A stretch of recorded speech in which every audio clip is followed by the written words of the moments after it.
그러면 거기에 비례해서 사고력은 어떻게 됐어요? 점점 떨어지겠죠. 예를 들면 아까 민족이란 단어 사용하면 1,000만 원씩 벌금 받는다 할 때 내가 머리 사고 억제를 하려고 그 순간 노력하다 보면 사고가 굳는 느낌, 불편한 느낌 있잖아요. 근데 한국 사람들은 엄청난 자기검열, 사고 억제를 하고 있는데 불편함을 잘 못 느끼시죠? 딱히 느껴요? 뭐 머리가 안 돌아가는 것 같은 느낌 있어요? 그냥 머리 나쁘다고 생각하셨어요? 아니면 어젯밤에 술 때문에? 근데 사실은 그거는 불편하지 않은 게 아니고요. 모르는 거예요. 너무 오랫동안 그렇게 살아서. 이거를 극적으로 경험하신 분들이 있어요. 사고 억제 효과, 아니, 부작용을. 어떤 분들이냐면 개성공단 근무하셨던 분들. 제가 직접 들은 겁니다. 개성공단 근무하셨던 분들한테 직접 들은 건데 그분들이 이런 얘기를 하시더라고요. 북에서 이제 개성공단에서 근무할 때는 별 얘기 다 할 수 있잖아요. 야, 북쪽 사람들이 너무 착하고 정의롭고 사람들 너무 좋아. 이런 얘기해도 문제 없죠. 또 야, 북쪽은 무상주택이라며 집 걱정도 없고 좋겠어. 이런 얘기해도 되죠. 자, 거기선 그렇게 머리가 다 풀려서 마음껏 사고하고 말을 했단 말이에요. 근데 이제 이분들이 이제 남쪽에 내려올 때가 있잖아요. 남쪽에 내려와서 친구들 만나거나 지인들을 만났을 때 북쪽에 사는 것처럼 무심결에 그런 얘기를 한다는 거예요. 야, 걔네들은 무상주택이래. 집 걱정도 안 하고 그냥 마음 편하게 살아. 그러면 남쪽 사람들 반응이 야, 너 개성공단 근무하더니 빨갱이 돼서 내려왔구나. 아니면 뭐 화를 내면서 이 새끼 너 어디서 그런 흑색선전을 하고 있어. 그걸 당했다는 겁니다. 자, 이걸 경험하고 나니까 그다음부터 이 분들이 어떤 증세를 경험했냐면 개성공단 경계선 있죠? 차로 이렇게 넘어가는 경계선. 그거를 남쪽에서 넘어가는 순간 머리가 확 개는 느낌이죠. 그분들 표현을 빌자면. 그리고 거기 근무하다 거길 또 다시 넘어서 남쪽으로 내려오면 머리가 꽉 잠기는 느낌. 그분들은 그걸 경험하신 거예요. 사고 억제의 부작용을. 우리는 거길 가보지 못했으니까 경험을 못했죠. 외국 나가면 경험할 수 있을까? 못합니다. 왜? 한국 사람들은 여전히 외국 나가서도 국가보안법에 의해서 자기검열하거든요. 그러니까 개성공단 같은 데서 한 몇 년 풀어져서 살아야 비로소 사고 억제가 풀리는 거예요. 근데 그렇게 되고 나면 다시 사고 억제가 시작될 때 굉장히 불편합니다. 근데 우리는 이제 못 느끼는 거죠. 우리는 아마 통일되거나 국가보안법이 폐지되면 우리가 얼마나 그동안 사고 억제 속에서 불편하게 살아왔을까 하는 것을 그때는 알게 될 것 같아요. 그런 날이 이제 오겠죠. 사고 능력을 저하시키는 것, 그 다음에 평상시에 사고 능력을 저하시키는 것 말고 또 하나의 또 문제점이 있습니다. 색깔공포증이 유발하는. 그건 뭐냐? 정상적인 사고를 하지 못하게 만들어요. 여기서 제가 정상적인 사고라 하면 판단의 기초에서 사고와 행동을 하는 걸 얘기하거든요. 다시 말하면 정상적인 판단을 할 수 있냐 없냐를 얘기하는 건데요. 우리는 사고하는 과정에서 끊임없이 판단을 하거든요. 판단은 크게 두 가지가 있죠. 진위 판단, 가치 판단이 있습니다. 진위 판단은 참이냐 거짓이냐를 판단하는 거예요. 그리고 가치 판단은 나한테 이로운가 해로운가를 판단하는 겁니다. 예를 들어 보면 지금 여기에 우리가 다 이 건물에 살고 있다고 가정해봐요. 여기에 우리가 다 살고 있어요. 근데 요 바로 앞에 100m 앞에 지하철역이 뚫린다 그래요. 그런 소문이 들려요. 그럼 제일 먼저 뭐부터 하실까요? 진입 판단해야 되지 않아요? 그게 진짜인지 거짓말인지. 진짜로 100m 앞에 지하철역이 뚫리는 건지 누가 퍼뜨린 헛소문인지 그거 확인하셔야 되지 않습니까? 그거 진입 판단이라고 그러죠. 네, 따져봐요. 인터넷 들어서 조사해. 진짜야? 여기 앞에 100m 앞에 여기 뚫리는 거야? 참이라고 나왔습니다. 그 다음엔 뭘 판단하시겠어요? 가치 판단. 나한테 이로운가 해로운가. 우리 여기 살고 있기 때문에 100m 앞에 지하철역 뚫리면 좋죠. 집값도 뛰나요? 하여튼 좋아요. 그러면 나한테 이롭다는 판단이 나오죠. 자, 진입 판단, 가치 판단은 빨리 합니다. 사람들은 그렇게. 하고 나서 그럼 여기 지하철 100m 앞에 뚫리는 거에 대해서 여러분들은 어떤 행동을 하시겠어요? 찬성운동, 지지운동 이런 걸 하지 않겠습니까? 이렇게 사고를 해 나가면서 판단을 하고 거기에 기초해서 사고와 행동을 하는 것이 정상이거든요. 정상적인 사고 과정이거든요. 근데 한국 사람들은 진입 판단, 가치 판단을 먼저 하지 않고 이상한 판단을 먼저 하나 더 합니다. 그 앞에. 그게 뭘까요? 바로 종북 판단입니다. 이건 이제 제가 붙인 개념인데 종북으로 몰릴 가능성이 있냐 없냐를 판단합니다. 어떤 얘기를 들었을 때 거기에 찬성하면 종북으로 몰릴 가능성이 있냐 없냐 판단하는 거죠. 혹은 내가 무슨 얘기를 하려고 그럴 때 이 얘기를 하면 종북으로 몰릴 가능성이 있냐 없냐를 판단하는 거죠. 그래서 만약에 몰릴 가능성이 있다 그러면 어떻게 해요? 사고가 진행돼요? 스톱 됩니다. 중지. 더 이상 사고가 진행이 안 돼요. 진입 판단, 가치 판단도 안 해요. 진입 판단, 가치 판단도. 종북 판단으로 몰릴 가능성이 없다라고 판단이 되어야만 그 다음에 진입 판단, 가치 판단이 시작돼요. 우리 한국 사회를 보면 황당하게도 그런 토론하는 거 보신 적 있나요? 북이 국가핵무력 완성을 선언했잖아요. 2017년에. 그럼 그게 우리 한반도에 어떤 영향을 미치는지, 전쟁 억지에 긍정적 영향을 미치는지 이런 거 혹시 토론하는 거 보셨어요? 한 번도 못 보셨죠? 사실 제일 먼저 그거부터 해야 되는 거 아닌가요? 북이 국가핵무력을 완성한 게 한반도에 어떤 영향을 미칠 것인가, 우리 남쪽에는. 또 한반도에서의 전쟁 발발에 부정적인가 긍정적인가 이런 거 토론해 봐야 되잖아요. 진입 판단부터 해야 되지 않습니까? 근데 진입 판단 안 하죠. 그러니까 가치 판단도 없죠. 오로지 국가 핵무력 완성에 대해서 남쪽은 어떤 태도를 가져야 돼요? 전 도발이다. 비핵화시켜야 된다. 쟤들. 그러니까 거기에 대해서는 진입 판단, 가치 판단이 진행이 안 됩니다. 아무도 그걸 못합니다. TV 토론에서 그걸 가지고 진지하게 토론하는 거 없어요. 그건 무조건 반대죠. 그러니까 이게 종북 판단이에요. 먼저 아무 진입 판단, 가치 판단 이전에 이게 내가 국가 핵무력 완성이 한반도 전쟁 발발 가능성을 낮췄다라고 주장하면 종북몰이 당할 거 안단 말이에요. 따라서 거기에 대해서 언급을 안 하고 판단 유보하고 사고를 중지시키는 거. 이런 게 이제 종북 판단의 위력이죠. 이런 사례는 숱하게 많아서 뭐 예를 들려면 끝도 없는데요. 자, 이렇게 종북 판단을 먼저 앞세우면 어떤 문제가 유발될 수 있을까요? 제일 먼저 문제점이 될 수 있는 것은 진리에 접근을 못하게 되겠죠. 자, 예를 들면 전 심리학자입니까? 그래서 제가 몇 년 전에 대학교 은사님을 뵌 적이 있는데 그분이 이런 얘기를 하셔요. 한국인의 심리를 제대로 파악하려면 반드시 분단 문제를 연구해야 한다. 그런데 이 대한민국의 분단 문제를 연구하는 심리학자가 한 명도 없다.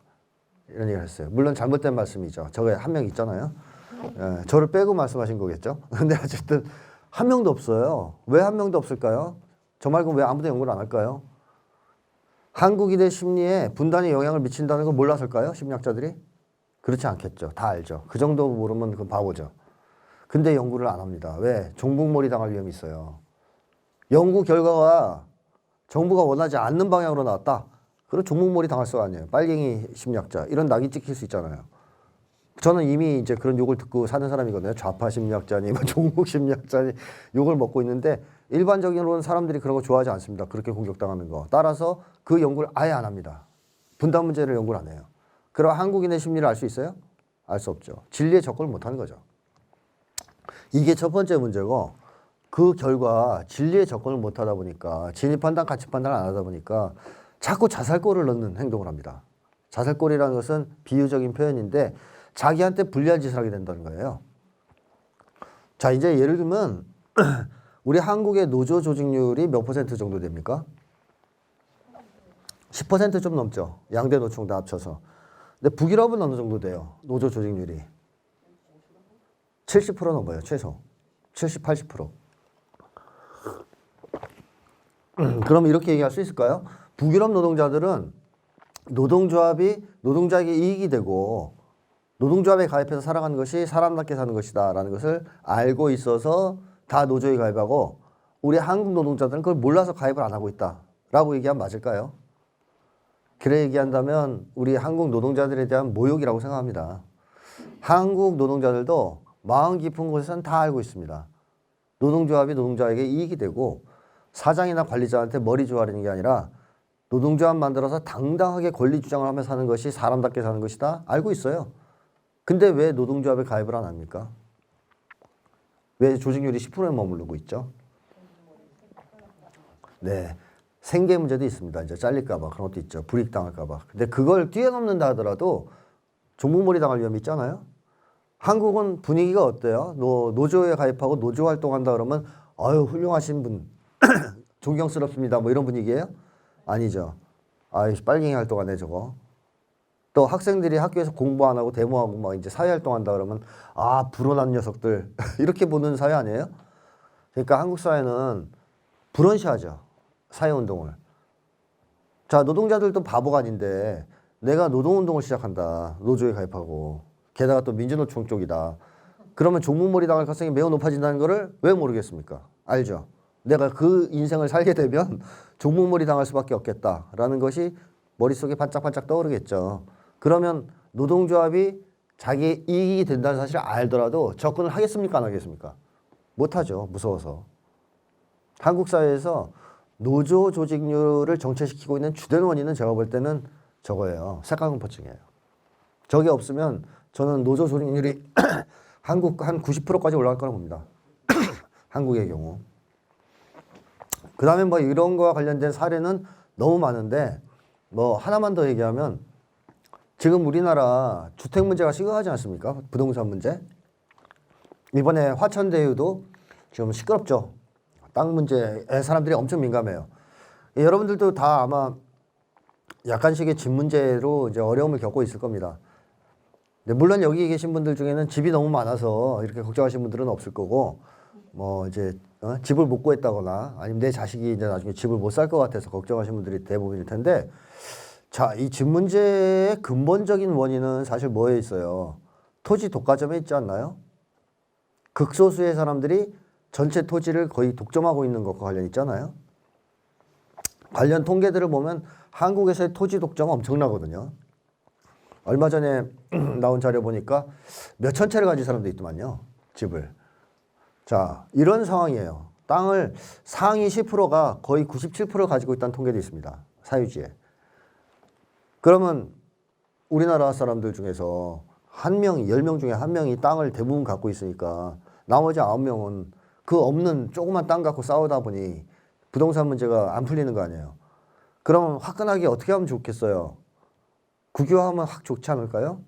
여기 계신 분들 지지 안 할지 모르지만 전 그 국유화 주장하는 사람이거든요. 토지 국유화. 그래서 사람들은 그런 말 쓰지 말라 그러더라고요. 이제 너 찍힌다. 그냥 공유하라 그래라. 근데 그게 그거죠. 토지 공유하든 국유하든. 자, 근데 저는 토지 국유화 하시면 좋겠다라는 생각이 들어요.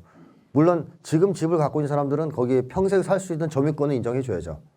근데 땅 소유권은 없애는 거죠. 점유권만 인정하고. 근데 어쨌든 저는 국유화를 하면 화끈하게 해결할 수 있다. 이거 한 방에 집 문제 이렇게 보는데 한국의 진보 정당 중에서 이렇게 과감하게 토지 국유화 주장하는 정당이 지금 있습니까? 진보당에서 토지 국유화 얘기합니까? 공개념. 그러니까 말을 그렇게 바꾼다니까요. 공개념. 공개념이 국유화 아니거든요. 그보다 좀 확실히 떨어지는 거죠. 저는 공개념도 뭐 어느 정도는 괜찮다고 보는데 더 화끈하게 국유화도 얘기했으면 좋겠어요. 근데 왜 얘기를 못해요? 틀려서 그게 그 주장이 종북몰이 당할까 봐 얘기 안 하는 거예요. 그 박노자라는 사람이 그랬잖아요. 한국 정도로 토지 독점이 심하면 진보 정당은 당연히 토지 국유화를 주장해야 된다. 베를린은 이번에 투표도 했죠. 예, 임대 그 몰수하는 거. 한국도 그런 거 해야 되거든요. 근데 박노자가 그래요. 여기는 그걸 주장하는 진보 정당이 하나도 없다. 사실 진보가 아니다 너희는. 근데 자기가 이해가 된다. 왜? 한국은 국가보안법 때문에 몸을 사리기 때문에 그런 얘기를 못한다. 그러니까 이제 이런 얘기입니다. 토지 국유화든 그게 무상교육이든 무상의료든 주장할 수 있어요. 왜 대학생들이 반값 등록값만 주장해야 돼요? 그냥 아예 무상교육하면 되지. 근데 그런 주장을 왜 못해요 대학생들이? 빨갱이라 욕먹거든요. 그러니까 한국 사람들은 이게 정말로 하면 좋을 것 같고 사회를 바꿀 수 있을 것 같고 이걸 주장해서 따면 모든 게 해결될 것 같은데도 그 주장을 못해요. 종북몰이 당할까 봐. 그래서 수준 낮게 무상교육이 아니라 반값 등록금 뭐 이렇게 주장하는 거죠. 어떻게 보면 이거는 우리가 100만 원 받을 권리가 있는데 종북몰이 당할까 무서워서 10만 원만 주세요 하면서 사는 거랑 똑같죠. 이렇게 되면 사회를 정말 바꿀 수 있을까요? 우리가 원하는 세상으로 바꿀 수가 없죠. 끊임없이 자살골을 넣게 되는 거죠. 자, 이게 이제 일단 또 하나의 큰 문제다. 사고와 관련해서. 자, 지금까지 이제 사고에 대한 얘기를 주로 했고요. 사고가 크게 이제 세 가지. 종북몰이나 색깔 공격이 심할 때 사고 능력이 마비되고 대응 능력을 상실하게 된다. 평상시에도 사고 능력을 저하시킨다. 그리고 종북 판단을 앞세우는 비정상적인 사고를 하게 되면서 결국 자기한테 불리한 짓을 하며 살아가게 된다. 이 세 가지를 말씀드렸고, 이제 두 번째로 이 색깔공포증이 후진적인 정치를 고착시킵니다. 한국 사회에 고착시켰습니다. 현재도 그렇고. 여기서 제가 얘기하는 후진적인 정치라는 것은 어떤 걸 얘기하냐? 비정상적 정치다라는 걸 의미하죠. 정상적 정치는 저는 이런 거라고 생각해요. 정책 경쟁을 하는 정치. 간단하게 얘기하면. 한국에 정책 정당이 있었어요? 옛날에 조봉암 선생이 만든 건 하나 있었는데, 그죠? 그 이후엔 별로 없죠. 지금 진보당은 약간 정책 정당인 것 같긴 하지만 색깔이 상당히 약한 정책 정당이죠. 사회주의도 주장 못하는. 뭐 말이 나와서 여담이지만 지금 자본주의가 위기를 맞이하다 보니까 세계적으로 분위기가 어떻게 돌아가고 있냐면요. 미국의 젊은 세대 같은 경우에 사회주의를 지지하는 비율이 어느 정도 될 것 같아요? 55%가 넘어요. 55에서 60%. 영국은 3분의 2에 육박한대요. 그래서 젊은이들이 다 지금 좌파로 돌아서고 있다. 이런 얘기가 나오는 상황이에요. 세계적으로. 근데 한국에서 사회주의 지지하는 젊은이 몇 명이나 돼요? 한 0.2% 나오려나? 세계 추세하고 완전히 떨어져 있죠, 한국은. 왜? 사회주의란 말 자체를 꺼내지 못하게 하거든요. 그 말을 꺼내는 순간 종국물이 당하니까. 그러니까 진보정당은 우리는 사회주의를 표방한다든가 사회주의 정책을 과감하게 표방하고 못해요. 한국 사회에선. 자, 이건 여담인데 어쨌든 정책 정당이 등장할 수 없다는 건데요. 한국 사회에서. 원래 건전한 정치라는 것은 서로 정책을 갖고 싸우는 겁니다. 그래야 사회가 발전하죠. 예를 들면 북유럽 같은 나라들이 우리보단 살기 좋잖아요. 한국보단. 무상교육, 무상의료 이런 거 하고 있지 않습니까? 뭐 딴 것도 많지만 딱 두 가지만 가지고 얘기해 보면 무상의료, 무상교육을 한단 말이에요. 북유럽이. 그런데 이 정책 혹은 제도를 어느 쪽에서 주장했을까요? 진보와 보수 중에서. 진보입니다. 3인당. 예, 보수보다는 진보에서 주장한 거죠. 그러니까 진보가 이제 북유럽에서 3인당인데요, 주로. 사회민주주의 정당. 근데 보수가 그걸 받아들였을까요? 받아들이지 않았으면 지금 시행을 못 했겠죠? 받아들인 거죠. 타협을 해서, 오케이, 하자. 합의를 한 거죠. 그래서 지금 무상교육, 무상의료를 하게 된 거 아닙니까? 자, 그러면 북유럽의 보수정당은 왜 도대체 무상의료, 무상교육을 수용했을까요? 네, 태어날 때부터 좀 마음씨가 착하게 태어났을까요? 그 사람들은? 자, 국민들이 지지하니까. 그렇죠. 자, 이겁니다. 진보 세력에서 진보 정당이 무상교육, 무상의료를 주장하는데 국민들 한 90%가 찬성해요. 그러면 보수가 여기서 계속 안 된다고 땡깡 부리고 그러면 거부하면 어떻게 될까요? 선거에서 참패하겠죠. 심지어 정당 존립도 위태로워질 수 있어요. 국민들이 저를 꺼져라 너희 같은 놈들은 필요 없다. 이럴 수 있지 않습니까? 그러니까 북유럽 보수가 마음씨가 착해서 복지 정책에 찬성한 게 아니에요. 자기들도 살아남아야 되니까. 정책 경쟁의 결과 국민적 지지를 못 얻으니까 결국 타협한 거죠. 근데 한국도 이렇게 될 수 있는 기회가 있지 않았습니까? 정상적 정치를 통해서 복지국가가 될 수 있는 기회가 있었죠. 50년대에. 다들 아시겠지만 50년대 조봉암 선생이 대통령 선거에 출마했습니다. 그래서 얻은 득표율이 어느 정도 되죠? 33.3%인가 그래요. 후보가 난립했을 경우 당선될 수도 있는 상당한 양의 득표를 했어요. 그것도 엄청난 부정선거 속에서. 그리고 이제 그런 국민적 지지와 인기를 배경으로 진보당을 창당했습니다. 근데 이 진보당의 강령과 정책을 보면 북유럽 3인당보다 더 급진적이에요. 내용이. 굉장히 레디컬합니다. 지금 진보당은 비교도 안 됩니다. 자, 그런데 대통령 후보로 등장해서 돌풍을 일으켜서 국민들 속에서 다음 대통령은 조봉암이야 하는 말까지 나오는 상황이었단 말이에요. 진보당의 인기도 나날이 올라가고 그러면 만약에 한국이 정상적 정치가 가능한 나라였다면 이승만 정당, 이승만의 극우 정당은 어떻게 했을 거예요? 북유럽 같은 상황이었다면. 양보하지 않을 수 없었겠죠. 자기들도 살아야 되니까.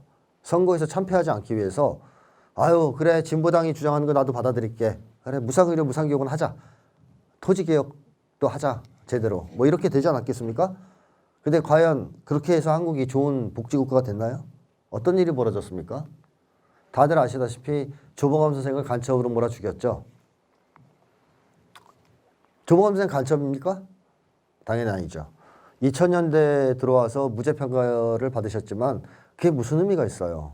사람을 간첩으로 몰아 죽이고 진보당을 해산한 다음에 몇십 년 지난 다음에 알고 보니 무죄였다. 그 무슨 의미가 있습니까?